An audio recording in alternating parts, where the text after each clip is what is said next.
एकैछिन कहाँ मान्छे हेर्ने यार लाइनमा हो कि होइन जिन्दगीमा कुकुरको बाघ खाइरहेको हो आफ्नो सामने तँ पनि झगडा छैन कि गएर कुकुरले बाघ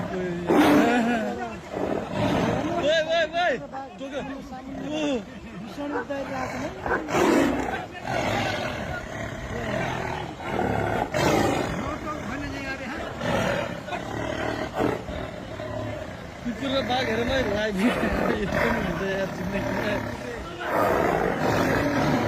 बिहान भरौँ न त कुकुरलाई एकछिन हानिदिन्छ